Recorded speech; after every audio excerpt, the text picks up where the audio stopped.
Senhor Jesus. Louvado seja o teu nome. Como é bom essa reunião, Senhor. Estamos aqui reunidos com os irmãos, testemunhando, Senhor, anunciando a tua morte, até que o Senhor venha. Senhor, mais um domingo, mais um partido do pão no nosso meio. Senhor, menos um domingo da tua volta, Senhor. Louvado seja o teu nome. E pela tua misericórdia e graça, estamos aqui perseverando na fé. Senhor, venha nos fazer cada vez mais, nos perseverar na fé. Senhor, em meio ao tempo de apostasia, em meio ao tempo que a iniquidade se multiplica, Senhor, nós queremos perseverar até o fim. Ó Senhor Jesus, venha restaurar nossa fé, Senhor. Venha fortalecer-nos na fé. Venha aperfeiçoar nossa fé. Senhor, estamos sendo conduzidos à glória. Nosso destino em Adão era o lago de fogo, mas o nosso destino em Cristo é a glória de Deus. Louvado seja o teu nome. E esses símbolos, Senhor, são o testemunho da obra perfeita, da obra maravilhosa, do resgate pleno de Deus para todos aqueles que creem. Louvado seja o teu nome. Senhor, obrigado pelo teu Espírito, que fizestes habitar em nós, os que cremos. Salvou nosso espírito, salvará nosso corpo, está salvando a nossa alma. Possamos nos abrir cada dia mais, Senhor, ao teu trabalhar. Oramos pelos irmãos, Senhor, que estão viajando, seja como o espírito dos irmãos, possa guardá-los, Senhor. Oramos também pelos jovens que estão na conferência, pelos jovens que estão ali no Mardunas, Senhor, pela volta dos irmãos. Guarda-os de mau motorista, Senhor, de acidente. Senhor, traga-os em paz, encorajados, mais encorajados pela tua palavra. E o Senhor falou ali para ele durante esses 3 dias, Senhor. Louvado seja o teu nome. E pedimos também pelos irmãos que não estão reunindo, Senhor. O Senhor sabe por quê, sabe qual o motivo. Que o Senhor possa também nos usar para buscar esses irmãos, para orar por eles. Que possamos, Senhor, assim como o Senhor, na nossa vida, em resgate de muitos. Senhor Jesus, abençoa essa palavra, seja com o nosso espírito, que o teu Espírito venha nos ensinar. Em nome de Jesus, Pai, nós te agradecemos. Amém.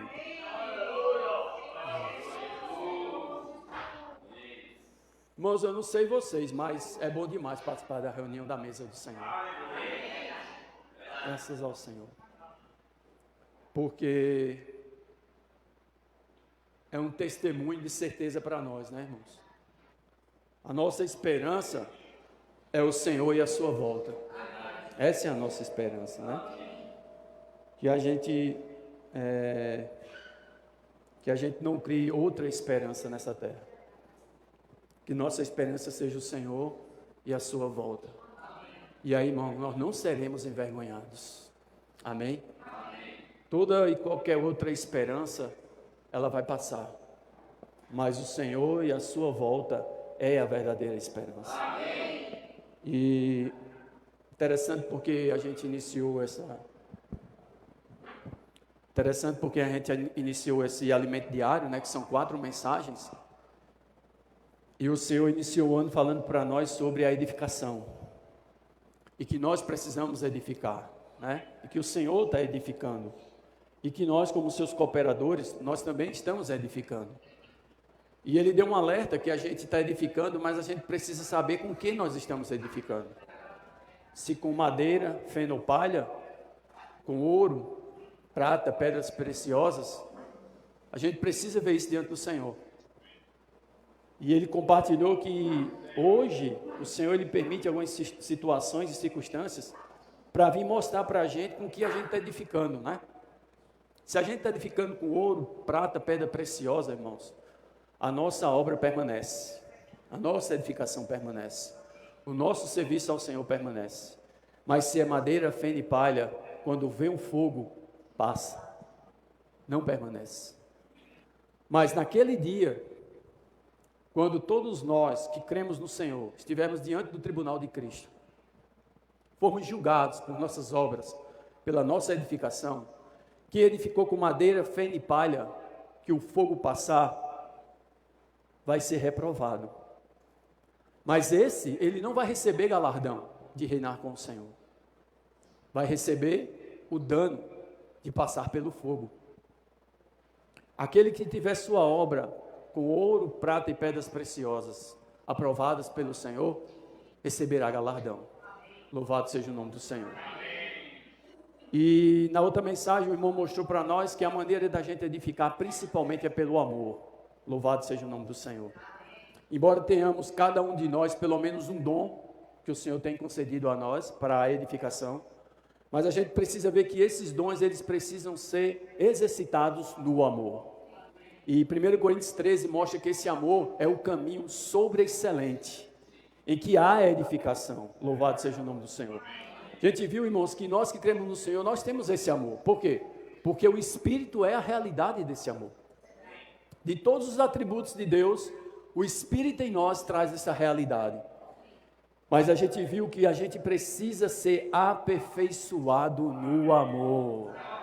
Embora eu e você, embora nós que cremos, possamos desfrutar do Espírito, esse amor, mas a gente precisa ser aperfeiçoado no... E à medida que a gente é aperfeiçoado no amor, aqueles requisitos ou aquelas características que Paulo ali descreveu em 1 Coríntios 13, vai sendo realidade para nós também. Louvado seja o nome do Senhor. Mas ele mostrou por que tudo isso é possível. Porque o Senhor morreu e ressuscitou. Por isso que na terceira mensagem o irmão fala da ressurreição de Cristo. Por que é que hoje Deus está edificando a igreja? Por que é que nós somos aqueles que edificam a igreja com Deus? E por que é que nós recebemos dons? E por que é que nós temos agora o caminho do amor de Deus para edificar? Porque Cristo ressuscitou. Amém. E não somente Cristo ressuscitou, todos nós que cremos no Senhor, nós também ressuscitamos com Ele. Amém. O irmão compartilhou que essa realidade da ressurreição é o Espírito em nós. Amém? E o irmão mostrou para nós que a gente precisa viver essa realidade hoje. Uma vez que nós vivemos essa realidade hoje, irmãos, nós podemos viver uma vida para Deus. Amém? Qual então o foco de nós hoje termos o Espírito em nós para vivermos a ressurreição? É para que possamos viver para Deus. Ninguém pode viver para Deus senão por meio da ressurreição. Amém? E o irmão deixou muito bem claro isso para nós. E vimos também que a ressurreição, ela tem dois aspectos. Na verdade, ela tem três. Ela tem o fato que aconteceu com Cristo. Ela tem o fato de que nós, que cremos, o nosso velho homem também estava em Cristo. Mas também tem o fato da realidade, que hoje nós experimentamos em nosso viver. Mas também haverá o fato da manifestação. Louvado seja o nome do Senhor. E essa manifestação da ressurreição, ela vai tirar esse nosso corpo de queda, esse corpo nosso mortal, esse corpo nosso de desonra, esse corpo nosso de fraqueza, em um corpo glorioso, em um corpo imortal, em um corpo incorruptível, em um corpo sem palavras, ressurreto. Amém? Então essa é a nossa esperança. O Senhor e a sua ressurreição. O Senhor e a sua volta. E Paulo diz em 1 Coríntios 15 que a ressurreição de Cristo é o poder do Evangelho. Amém. Louvado seja o nome do Senhor. Mas, irmãos, a gente vê que um dos itens que mais podem assim nos prender a essa terra, de maneira que nós não consigamos viver uma vida de ressurreição, é a questão das riquezas materiais, né? E dentre eles o dinheiro. Irmãos, dinheiro não havia dinheiro no início. Antes era o escambo, era a troca. Não havia essa espécie de dinheiro, papel. Era escambo. Depois tornou-se moedas, né? De prata, de ouro, de bronze, depois veio o dinheiro. E a gente vê assim, irmãos, que o mundo, ele é movimentado pelo dinheiro. Tudo que movimenta o mundo é o dinheiro. Tudo. E a gente vê assim, irmãos, que o problema não é o dinheiro. Deus até permitiu.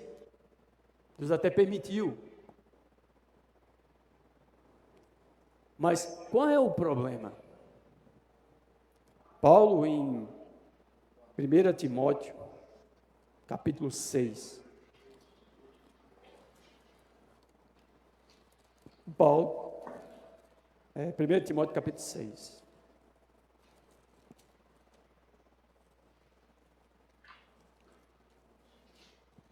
Senhor, nos ajuda. Senhor Jesus. 1 Timóteo, capítulo 6. Vamos achar? O verso 10.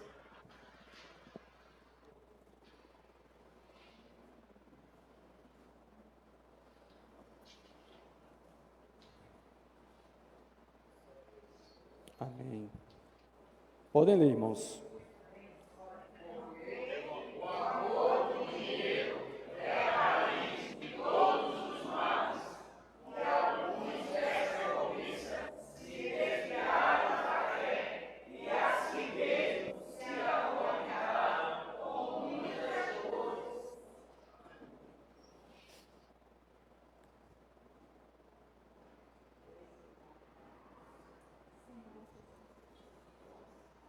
Não sabiam que no original essa palavra amor do dinheiro é uma palavra só? Avareza. Avareza. E a palavra no grego é philarguria, que quer dizer amor ao dinheiro, a frase, ou uma palavra, avareza. Então, o que o Senhor está dizendo aqui por meio de Paulo? É que a avareza é o quê? O quê? A raiz de todos os males. E a avareza, na Bíblia, é o desejo de possuir. O desejo de possuir. E ele diz assim, é raiz, não é a raiz, porque a raiz é o pecado. Mas ele é raiz de todos os males. Mas não são todos, alguns. Alguns nessa cobiça. Que cobiça? Da avareza. Está vendo aí, irmãos? Fez o quê? Se desviaram da fé. Incrédulo não se desvia da fé porque a fé não tem. Quem se desvia da fé somos nós. São os crentes. E ele diz que não são todos, graças a Deus, mas alguns se desviaram da fé. Mas olha o que é que eles trouxeram para si mesmos. E a si mesmos se atormentaram com muitas dores. Irmãos, isso é um alerta para nós. Não é de só menos que Demas era um cooperador de Paulo, né? E ele amou o presente século. E tudo indica que o que Demas amou, porque para o lugar para onde ele foi, Tessalônica, que podemos dizer é uma Dubai da época de Paulo. Era a Dubai do Império Romano.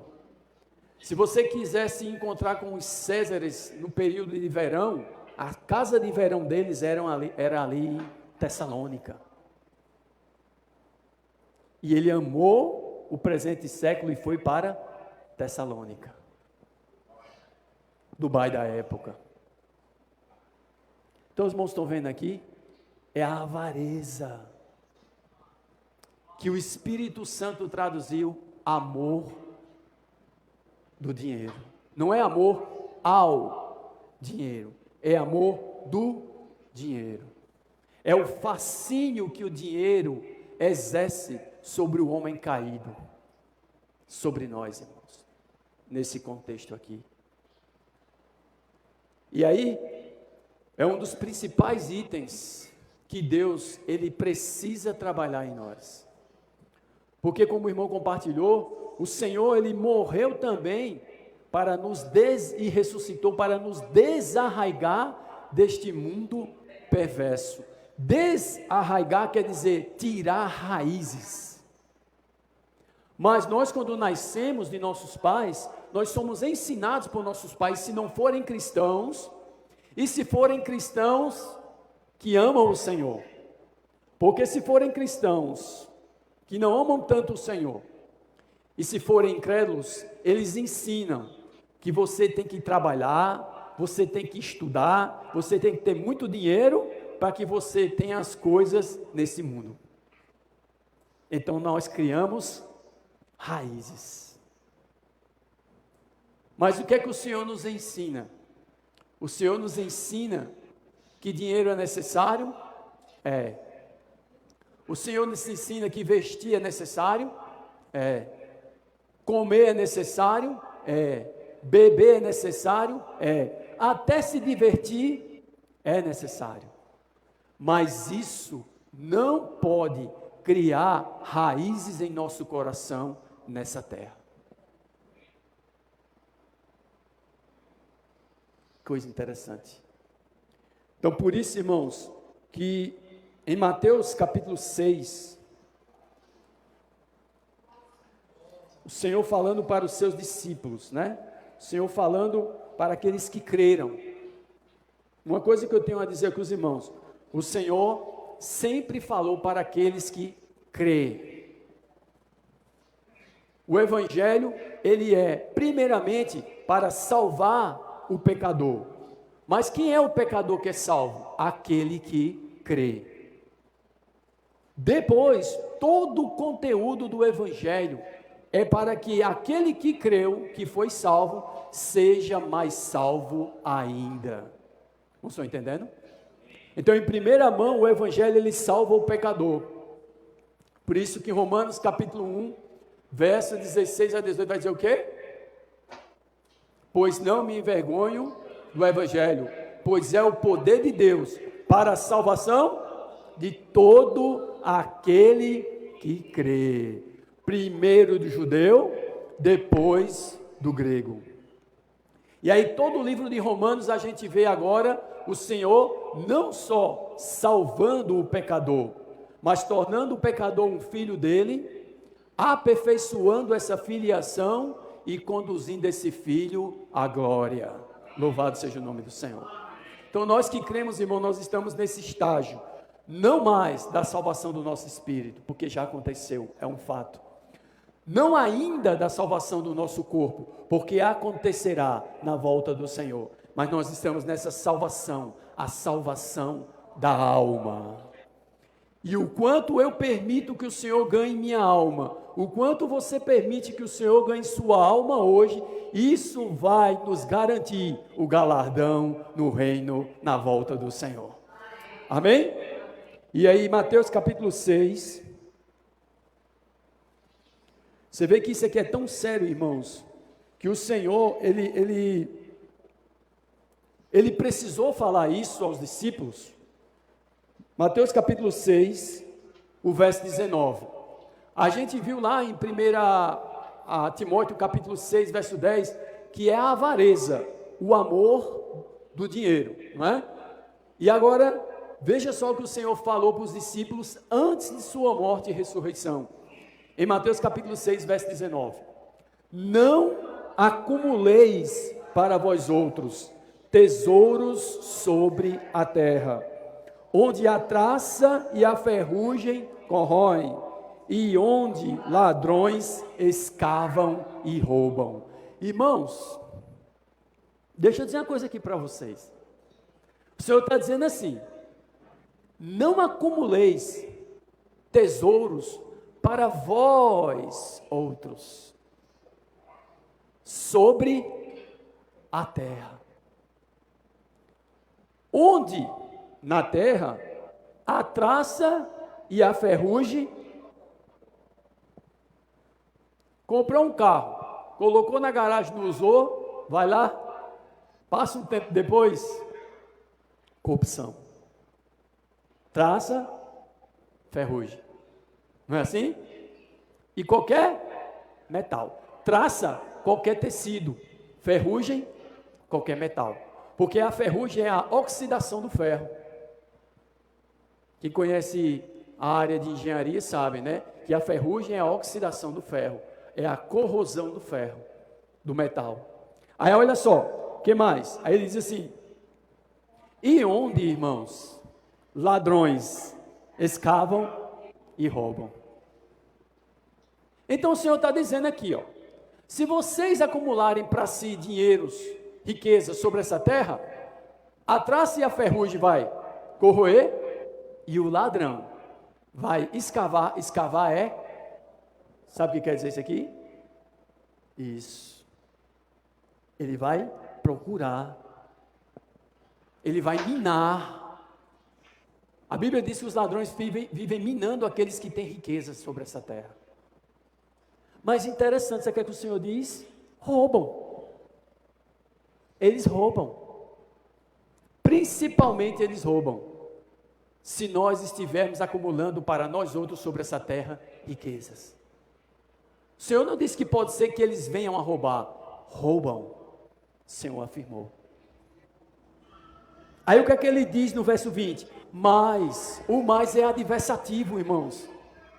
Mas ainda é para nós outros. Mas ajuntai para vós outros tesouros no céu. Ou vocês acham que os tesouros é para Deus? Deus não precisa de tesouro. Deus é rico em si. Todas as riquezas é dele. Mas é para juntar tesouro sim. Mas é para nós. Ainda é para nós. Está vendo? Deus não precisa de riqueza. Minha oferta a Deus não é porque Deus está precisando. É porque minha oferta a Deus faz com que eu seja salvo da avareza. Porque à medida que eu oferto, eu me desprendo daquilo que eu acumulo nessa terra. Deus é todo suficiente e todo existente, irmãos. O Senhor não precisa de nada, como se precisasse de alguma coisa. Mas não, isso é para nossa salvação. Isso é para Ele ganhar nosso coração. Amém? Aí ele diz assim, ó. Onde? No céu. Então, irmãos, de acordo com essa palavra, existem dois lugares onde você pode acumular tesouros. No céu e na terra. Incrédulo só acumula na terra. Ele não pode acumular no céu. Mas o crente não. O crente ele pode acumular tanto na terra como no céu.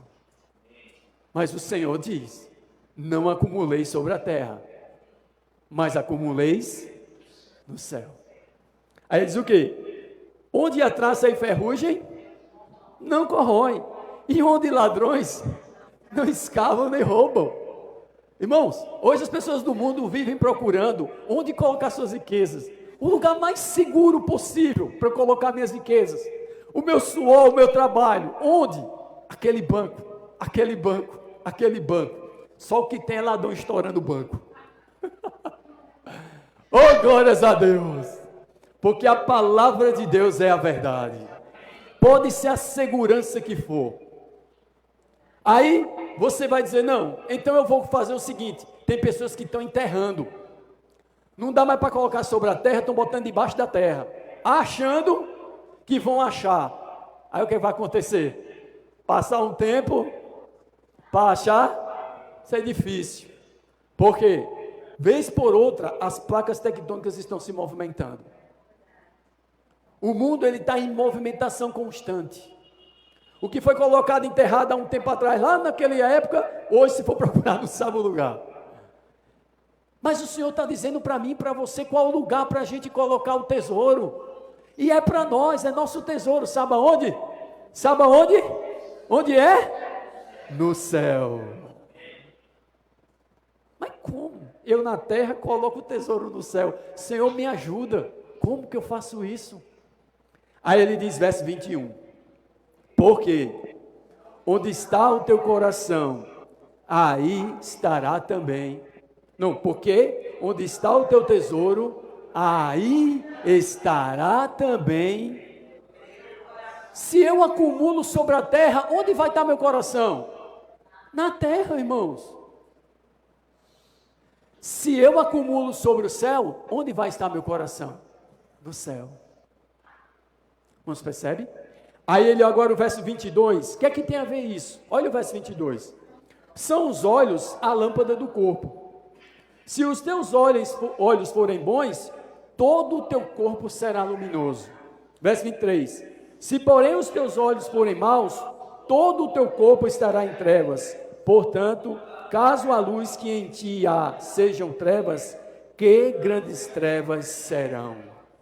Então o Senhor está falando que os olhos são a lâmpada do corpo. Não é interessante? A lâmpada reflete a luz, ela expressa a luz. Né? A lâmpada por si só ela não tem luz, mas ela é quem emite a luz, ela é quem expressa a luz. Você vê a luz pela lâmpada, não é assim? Então ele diz assim, ele fala dos olhos. Por que dos olhos? Porque a riqueza está relacionada com nossos olhos, com aquilo que a gente vê. Eu estou no Voyage 2017, quando eu olho passando um carrão 2020, eita rapaz, ó, tivesse dinheiro para comprar um carro desse. Aí eu vou e compro, né? Aí quando eu vou passando no carro, eu venho passando no carro 2021, mas rapaz, se eu tivesse dinheiro para comprar um carro desse. Mas por que eu estou falando isso? Porque os olhos. E os olhos estão relacionados à cobiça. E a cobiça é a avareza, o amor ao dinheiro, ou o amor do dinheiro. Irmãos, percebe? Então, irmãos, o desejo de sempre possuir é acumular para si tesouro sobre a terra. Está vendo? E aí o Senhor vai falar dos olhos. O que tem a ver céu e terra e olhos? Tem tudo a ver. Porque o Senhor está mostrando que os nossos olhos, eles são para quê? Para ver as coisas celestiais. Mas muitas vezes, na verdade, na maioria das vezes, a gente ainda vê como vê as pessoas que não conhecem a Deus. E aí, irmãos, agora olha o verso 24, o que é que tem agora a ver isso? Ninguém, irmãos, que fique certo, ninguém pode servir a dois senhores. Ninguém pode servir a dois senhores. Quem está dizendo aqui é o Senhor que é a verdade e que fala a verdade. Ninguém pode servir a dois senhores. Por quê? Ele vai dizer o quê? Porque ou há de aborrecer-se de um e amar o outro, ou se devotará a um e desprezará o outro. Não podeis servir a Deus e às riquezas. Incrédulo não pode servir a Deus. Incrédulo só serve às riquezas. Mas nós não. Nós podemos fazer a escolha.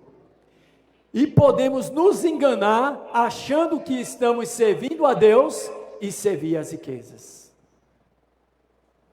Porque o Senhor está dizendo que nós não estamos servindo a Ele.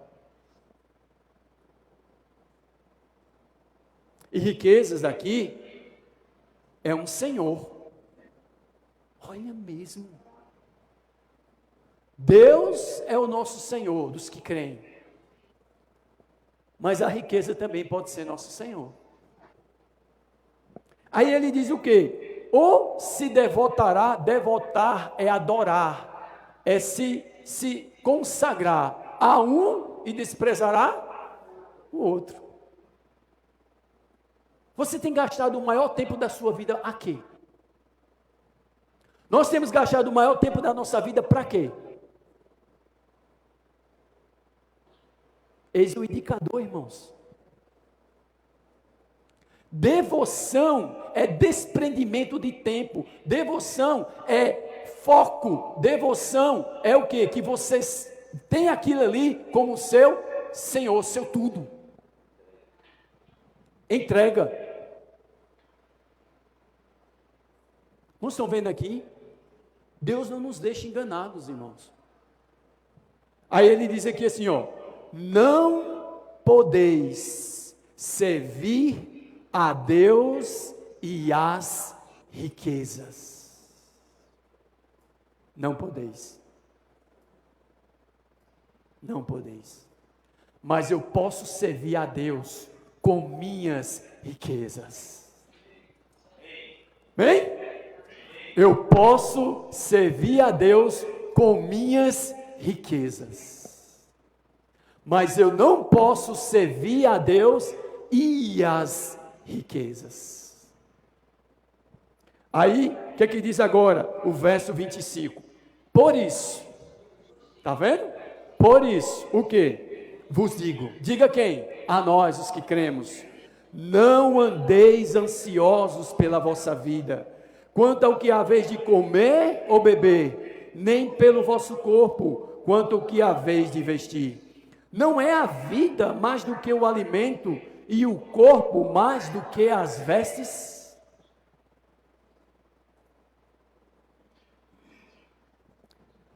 Verso 26. Observai as aves do céu, não semeiam, não colhem, nem ajuntam em celeiros, contudo o vosso Pai Celeste as sustenta. Porventura, não valeis vós muito mais do que as aves? Será que a gente não tem valor muito mais do que as aves, irmãos?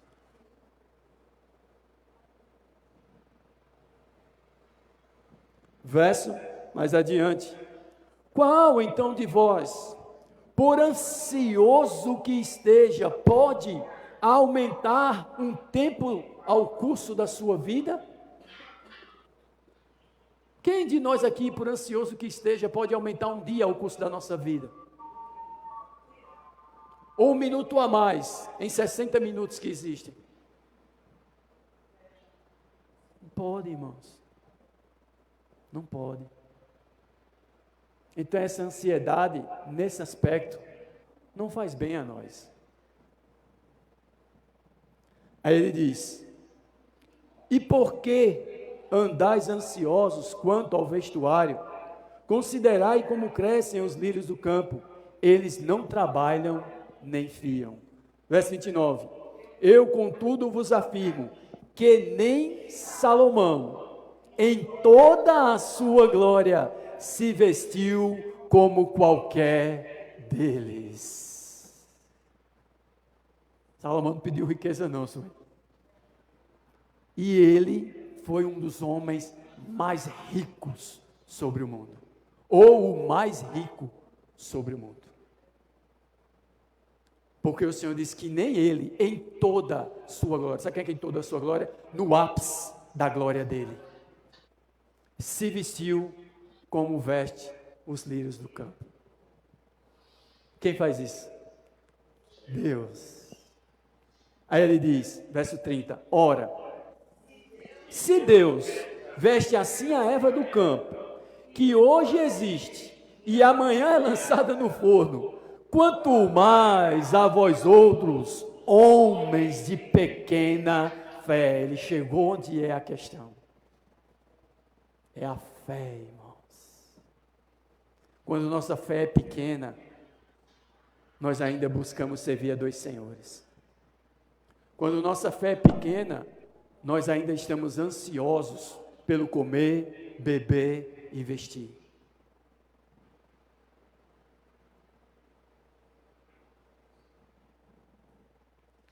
Verso 31. Portanto, não vos inquieteis, dizendo, que comeremos, que beberemos, ou com que nos vestiremos? Verso 32. porque os gentios é que procuram todas essas coisas. Você sabe quem são os gentios? Você sabe quem são os gentios?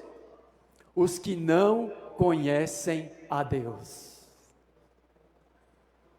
Quando eu estou ansioso, buscando essas coisas, procurando servir a dois senhores, é sinal que eu não conheço a meu Deus. Abra aí 1 Tessalonicenses, para a gente ver o que a Bíblia diz de quem são os gentios.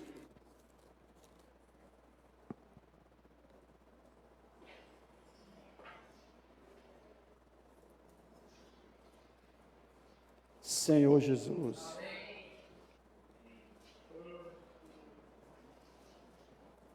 Primeiro Tessalonicenses. Vou pegar aqui a passagem, tá, irmãos? Oh, Senhor Jesus. Deixa eu pegar aqui. Senhor Jesus.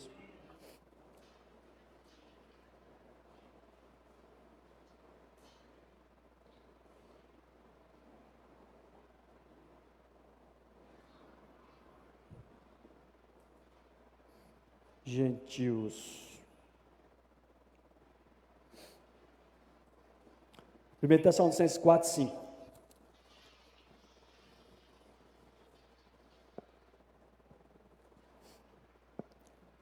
Percebam que vai ter aqui esse verso que vai dizer quem é o gentio, em dois aspectos, e como eles vivem, tá? Não com o desejo de lascívia. Lascívia é desejo da carne imoral. Diz o quê? Como os gentios que não conhecem a Deus. Eu posso ser de Deus e andar como alguém que não conhece a Deus. E muitas vezes a gente age assim, irmãos. Como que não conhece a Deus, como gentio.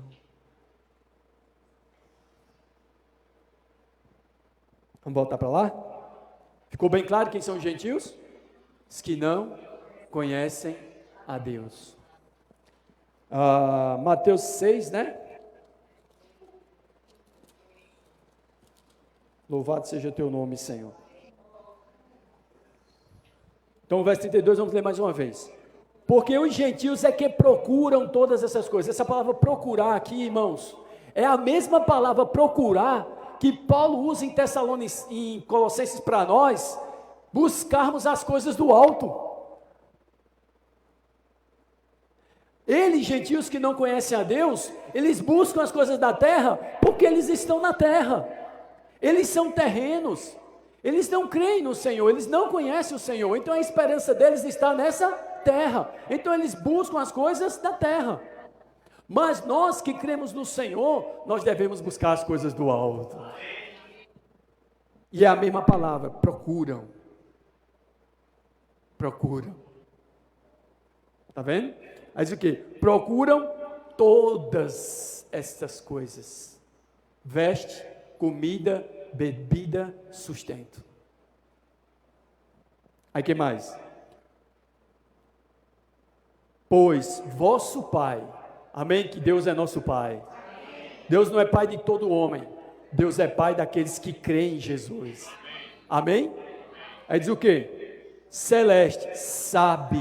Irmão, o Senhor sabe. Ele sabe o quê? Que necessitais de todas elas. Por isso que eu disse, é necessário. Está vendo? Mas a gente torna essencial. O que é essencial à nossa vida é o Senhor e a sua vontade. Essas outras coisas são necessárias, sabe por quê? Porque para sempre a gente não vai estar precisando de veste.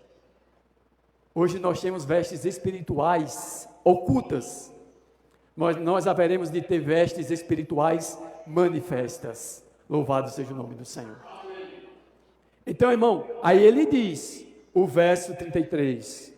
Buscai, pois, em primeiro lugar, o seu reino e a sua justiça, e todas essas coisas vos serão acrescentadas. Aí o verso 34. Portanto, não vos inquieteis com o dia de amanhã, pois o amanhã trará os seus cuidados. Basta ao dia o seu próprio mal.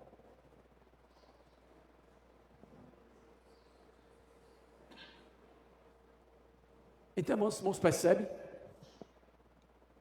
Em que eu vou crer? No Senhor, que é a verdade? Ou na minha experiência?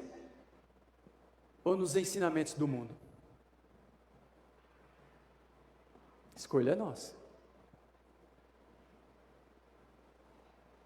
Então, um dos principais itens que nos impede de viver uma vida de ressurreição, hoje, é a nossa busca pelas riquezas deste mundo. O Senhor não está dizendo que porque as aves não trabalham, eu não preciso trabalhar. Não, Ele não disse isso. Na verdade, a gente precisa trabalhar e ser na nossa área, se possível, o melhor. Porque quando a Bíblia vai falar de Jesus, Ele não era um carpinteiro, Ele era o carpinteiro. Mas vocês acham que Jesus tinha um coração para essa terra? Mas Ele era o carpinteiro. Ele era conhecido como carpinteiro. Irmãos, onde nós estivermos trabalhando, a gente precisa ser o melhor. E a gente precisa fazer, não como para agradar os homens, mas para agradar a Deus. E as nossas riquezas têm o princípio da sementeira. Amém? Princípio da sementeira. 1 Coríntios, vamos lá. O que fazer então com o princípio da questão das riquezas? O princípio da sementeira.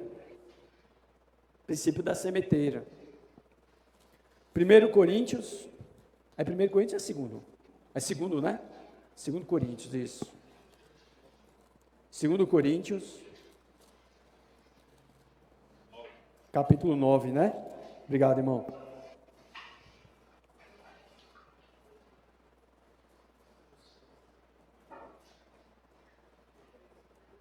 Nos ajuda, Senhor. Senhor Jesus.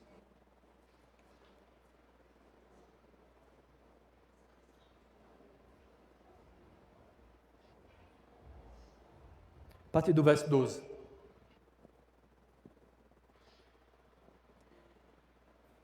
Porque se há boa vontade, será aceita conforme o que o homem tem, e não segundo o que ele não tem.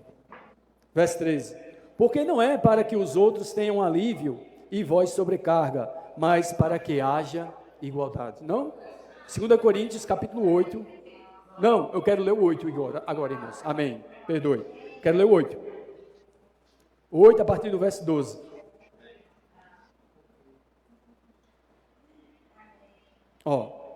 Porque se há boa vontade, será aceita conforme o que o homem tem, e não segundo o que ele não tem. Porque não é para que os outros tenham alívio e vós sobrecarga, mas para que haja igualdade. 14. Suprindo a vossa abundância no presente, a falta daqueles, de modo que a abundância daqueles venha a suprir a vossa falta, e assim haja igualdade. Verso 15. Como está escrito, o que muito colheu, não teve demais, e o que pouco, não teve falta. Paulo aqui ele fala da situação do Homer, né? O povo de Israel saíram para colher o maná, então o que colhia muito colocava no Homer, tá demais, distribuiu para o outro. E o que colhia pouco, quando colocava no homem, bota aqui para completar. O homem era a medida. Não estão entendendo? Então o que é que Paulo está dizendo? Que tem irmãos que têm posse. O Senhor fez as posses desses irmãos abundarem, mas não é para eles. É que eles supram a falta de alguns. Para que se um dia faltar para eles, eles sejam supridos pela abundância dos outros. Amém? Deu para os irmãos entender isso aí? Entendeu? Aí eu coloquei no grupo um verso que me chamou muita atenção, irmãos, na minha experiência, quando eu estava lendo sobre essa mensagem dessa semana. Não sei se os irmãos todos viram, mas eu coloquei no grupo da igreja, né? Foi o Salmo 62, não foi, Raceni? Parece que foi Salmo 62, isso. O senhor me lembrou aqui agora, Salmo 62, acho que é o verso 9, se eu não me engano.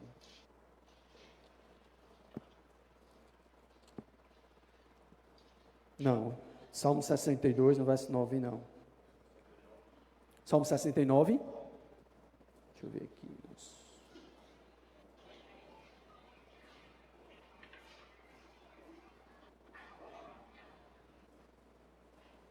Oh, Senhor Jesus.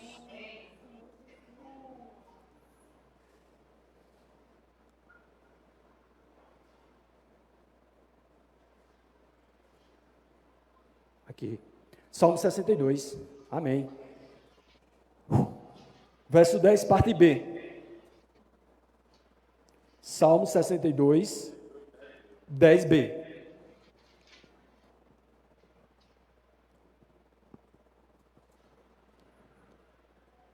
Não ponhais nelas o coração. Estão lendo aí? Salmo 62, 10b. Não ponhais nelas o coração. Está vendo? Salmo 62b, 10b. Diz o quê? Se as vossas riquezas prosperam, não ponhais nelas o vosso coração. Se as minhas riquezas prosperam, agora eu compro aquele carro. Agora eu vou para aquela viagem. Agora eu compro, agora vai. Não ponhais nelas o vosso coração. Senhor, por que apareceu mais dinheirinho na minha conta, hein? A gente não procura, irmãos, buscar diante do Senhor. Por quê? Porque somos ainda muito egoístas. Sabe o que quer dizer a palavra egoísta? É ter o ego como foco, como centro. O egoísta, ele vive para si mesmo. Mas o cristocêntrico vive para Cristo. O egoísta, ele é avarento porque ele acumula riquezas para si sobre essa terra. O cristocêntrico, ele usa das suas riquezas para servir a Cristo.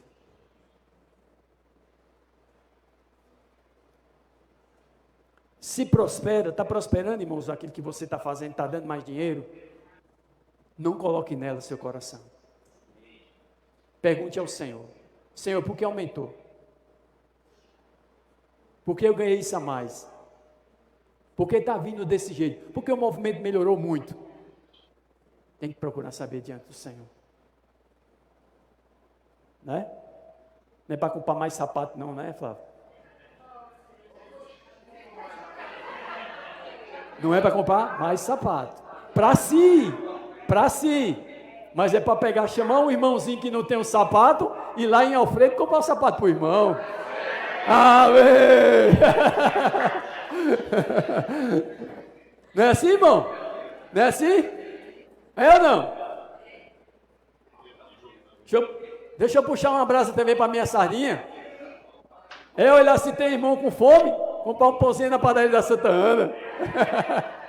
Não é para comprar mais pão, não. E se está construindo alguma casinha, ou aquele irmão está precisando de melhorar a casinha dele, vamos lá em Suenho.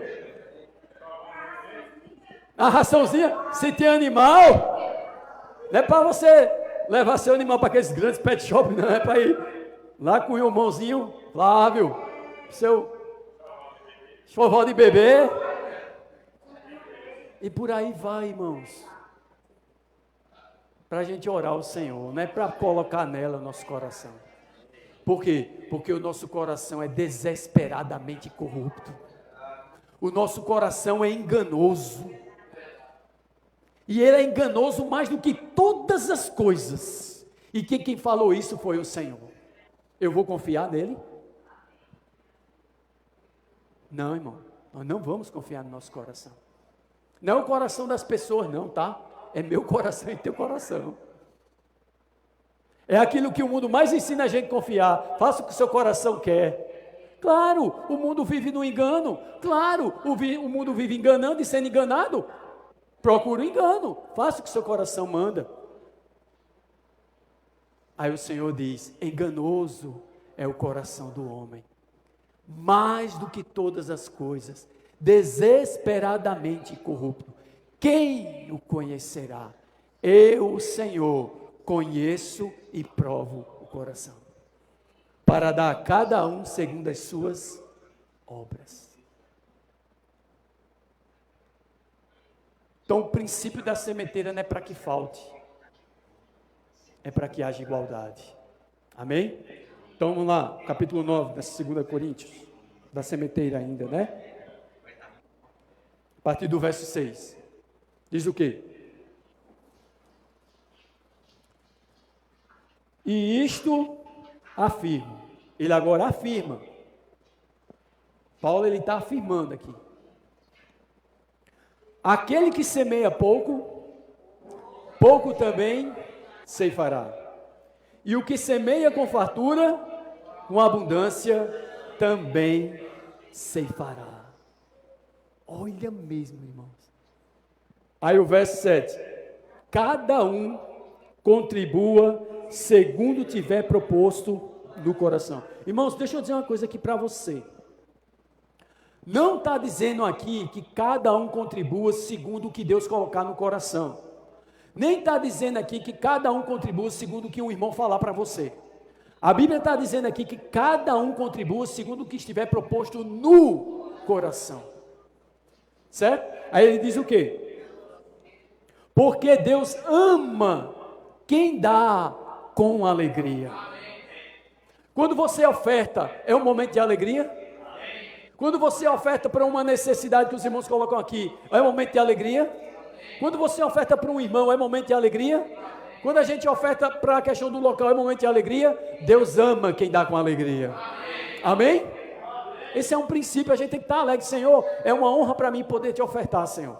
Obrigado por permitir, Senhor, que eu possa vir e fazer uma oferta ao Senhor. O Senhor aceitar a minha oferta, um pecador, mas Ele ama se eu dou com alegria. Amém? Aí ele diz aqui assim, ó, verso 8. Deus pode, vamos dizer? Deus pode fazer-vos abundar em toda graça, a fim de que, tendo sempre em tudo ampla suficiência, superabundeis em toda obra. Verso 9. Como está escrito? Distribuiu, deu aos pobres, a sua justiça permanece para sempre. Verso 10. Ora, aquele que dá semente ao que semeia e pão para alimento, também suprirá e aumentará a vossa sementeira e multiplicará os frutos da vossa justiça. Verso 11. Enriquecendo-vos em tudo, para toda generosidade, a qual faz que por nosso intermédio sejam tributadas graças a Deus. Então tem a sementeira, tem o pão e tem a semente. Deus faz aumentar a sementeira. Não coloque o coração na semente. Pergunte ao Senhor. O pão é para a nossa necessidade. Amém? Mas a sementeira, mas a semente é para semear. Irmãos, estão entendendo? Então, irmãos, onde nós estamos hoje acumulando tesouros para nós, mostra onde está nosso coração. Mostra se estamos vivendo ou não uma vida de ressurreição. Mostra se o amor ao dinheiro hoje ainda é maior do que o amor por Deus. Mostra se o que eu estou edificando está com madeira, feno palha, ou ouro, ou pratas, pedras preciosas. O dinheiro é um grande teste. As riquezas são um grande teste. E muitos já foram reprovados. E aí eu falei essa questão, né, de como a gente acumular tesouro para nós outros no céu, né? O Senhor fala, vamos lá, bem rápido. Mateus, voltando lá para Mateus.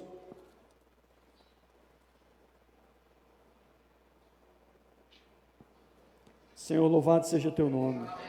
Senhor Jesus, obrigado pela tua santa e bendita palavra, Senhor, que vem nos iluminar, que vem nos conduzir ao arrependimento, vem nos aperfeiçoar para que possamos cooperar com o Senhor. Louvado seja o teu nome. Então, irmãos, Mateus capítulo 6, o verso 1 vai dizer assim, ó. Vamos lá. Guardai-vos de exercer a vossa justiça diante dos homens, com o fim de seres vistos por eles. De outra sorte, não tereis galardão junto de vosso Pai Celeste. Aqui está falando de justiças, obras nossas de justiça, não para nossa salvação, porque nós somos salvos pela graça mediante a fé. A justiça é a justiça de Deus, baseada no Evangelho, que é o poder de Deus. Mas aqui está falando de nossas justiças, nós que já fomos salvos, quanto à questão de sermos galardoados por Deus. Aí sim, aí é verdade. O que eu faço? As minhas boas obras, vai me dar galardão diante de Deus ou não? Então o verso 2 ele diz assim, ó, vamos lá, primeira coisa. Quando, pois, deres esmola, não toques trombeta diante de ti, como fazem os hipócritas nas sinagogas e nas ruas, para serem glorificados pelos homens. Então ele começa com esmola.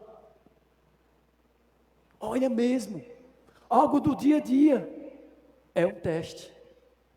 Para nós, irmãos que cremos, tudo é um teste. Aí ele diz o quê? Em verdade vos digo que eles já receberam a recompensa. Qual a recompensa? A glória dos homens. O ser visto pelos homens. Ah, rapaz, esse cabra é gente boa demais, viu? Não é não? Tá aquela velhinha, rapaz, passando necessidade. Pois ele tinha 500, ele tirou 5 notas de 100 da velhinha. Vai comprar? Esse rapaz é gente boa demais. Se ele buscou isso, ele já recebeu a recompensa. Não estou entendendo aqui. Aí o que é que diz o verso 3? Tu, porém, agora é tu. Agora é um que crê. Diz o quê? Tu, porém, ao dares esmola, ignora a tua mão esquerda o que faz a tua direita. Aí o verso 4, para que a tua esmola fique, e o que mais? E teu Pai, que vê em secreto, te recompensará. Está vendo, irmãos?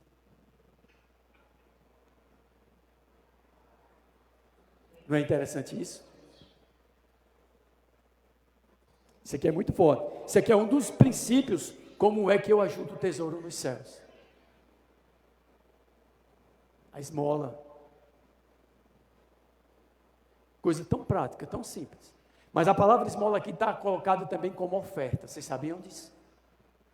Por quê? Porque ele vai falar de hipócritas. E sabe quem a Bíblia chama mais quando Jesus estava na terra de hipócritas? Os fariseus. Tem irmãos que ofertam e fazem os irmãos saber quanto ele ofertou. Ele já recebeu a recompensa. Irmão, nós não estamos buscando aqui ser reconhecido pelos homens. Nós queremos ser reconhecido por Deus. Amém. E aquele que ama a Deus, este é conhecido por Ele. Como é bom, irmão, poder ofertar ao Senhor sem que ninguém saiba, só você e o Senhor em secreto.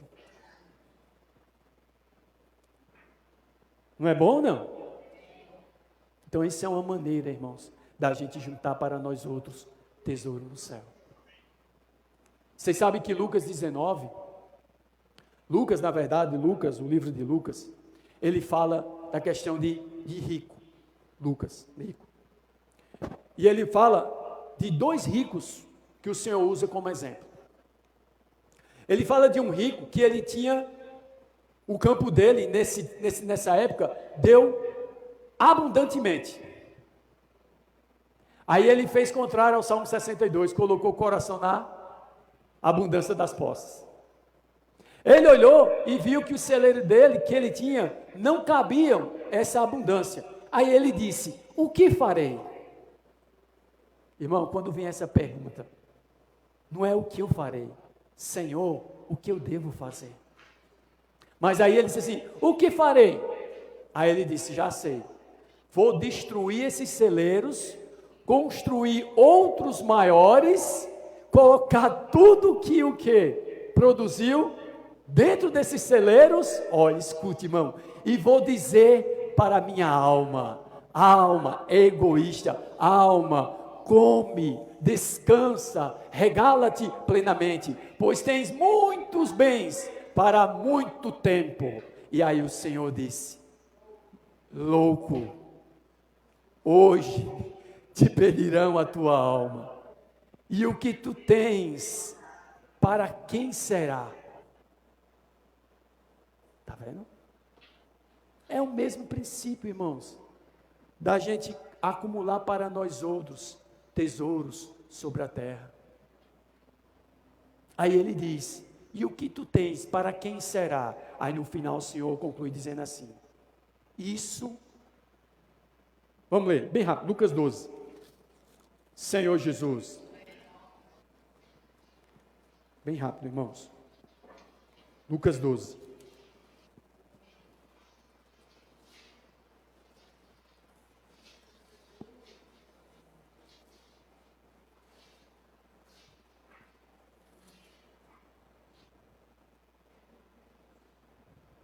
Lucas 12, né? 12, isso.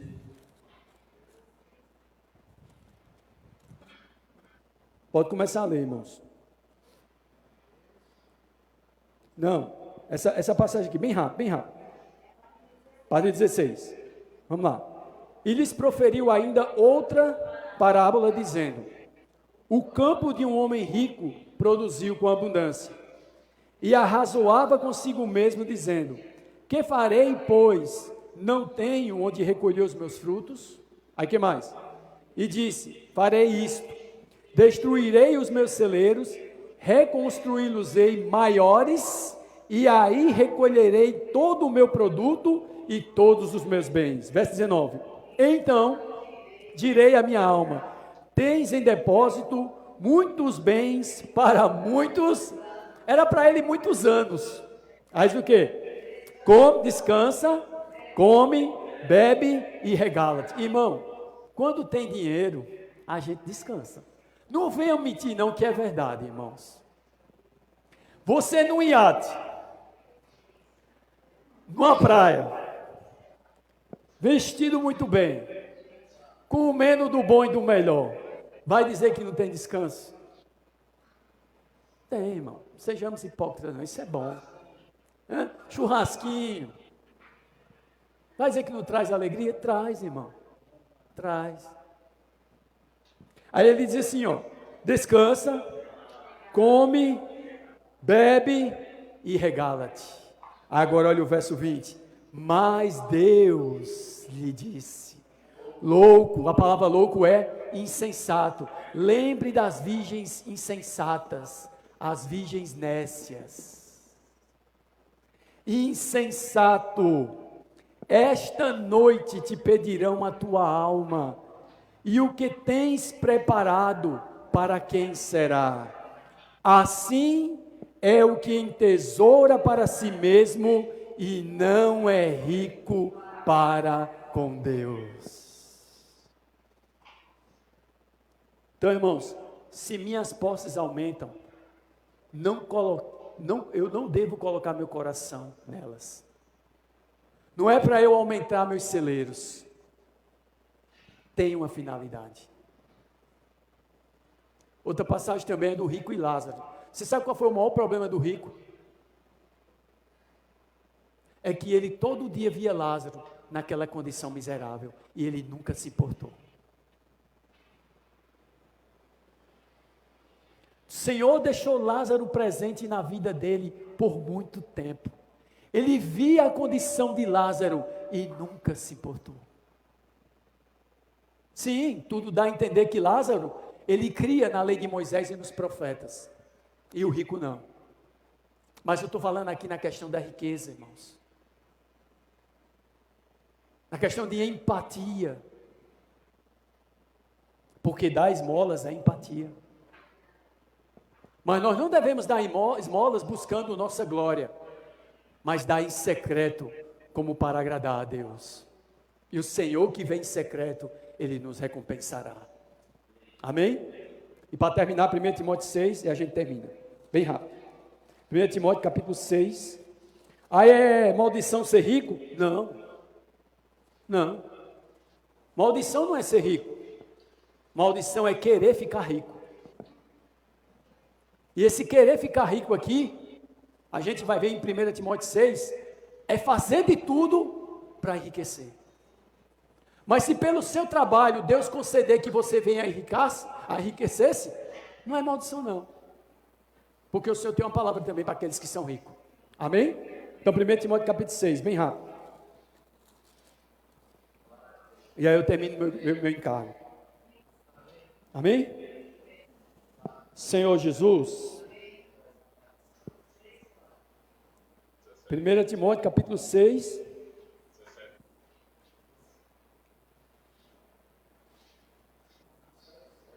7.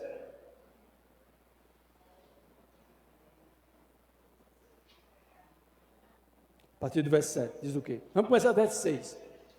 De fato, grande fonte de lucro é a piedade com o contentamento. Piedade é manifestar Deus na carne, com o contentamento. A palavra contentamento, sabe o que quer dizer? Coração agradecido. Gratidão, obrigado, irmã. Aí o que é que diz? Verso 8. Tendo sustento e com que nos vestir, estejamos contentes. Irmãos, a gente tem sustento? Tem? A gente tem com que nos vestir? Estejamos agradecidos ao Senhor. Bem? Aí diz o verso 9. Ora, os que querem ficar ricos, caem em tentação e cilada e em muitas concupiscências insensatas e perniciosas, as quais afogam os homens na ruína e perdição. Vamos perceber isso? O problema não são as riquezas, é os que querem ficar ricos. Porque os que querem ficar ricos, eles servem às riquezas. E eles fazem de tudo para se enriquecer. Mas se você é rico, o Senhor tem uma palavra agora aqui. Verso 17. Exorta aos ricos do presente século, que não sejam orgulhosos, nem depositem a sua esperança na instabilidade da riqueza, mas em Deus, que tudo nos proporciona ricamente para nosso aprazimento. Você sabe que a palavra aprazimento? Satisfação, irmão. Satisfação. Não tem problema você também desfrutar do que o Senhor te dá. Não tem problema. Mas tua riqueza não é tua estabilidade. A tua estabilidade é o Senhor. A nossa estabilidade é o Senhor. Concurso nenhum torna você estável. Nada nesse mundo é estável. Só o Senhor, a sua palavra e a sua vontade. E aqueles que fazem a vontade do Senhor permanecem. Louvado seja o nome do Senhor. Aí ele diz aqui o verso 18: que pratique o bem, sejam ricos de boas obras, generosos a dar e prontos a repartir, que acumulem para si mesmos tesouros sólido fundamento para o futuro, a fim de se apoderarem da verdadeira vida. Sabe o que é que Paulo quis dizer aqui? Sejam ricos para com Deus. Louvado seja o nome do Senhor. Amém, irmãos? Então o Senhor está nos ensinando. Verso 11, cara, está pedindo. Então o Senhor está nos ensinando como lidar com dinheiro. Como lidar com as riquezas materiais. E o verso 11, o irmão Ricardo pediu, diz o quê? Tu, porém, ó homem de Deus, foge destas coisas. Antes segue a justiça, a piedade, a fé, o amor, a constância, a mansidão. Amém? Então, irmãos, que o Senhor possa ter falado ao nosso coração. Se o nosso trabalho está dando um pouco a mais, não coloquemos nosso coração nessa abundância, no que está dando a mais. É o princípio da sementeira. O Senhor pode estar aumentando a semente, não o pão. Perguntemos ao Senhor. Amém? Que o Senhor nos abençoe a todos em nome de Jesus. Vamos multiplicar, irmãos, 10 minutos.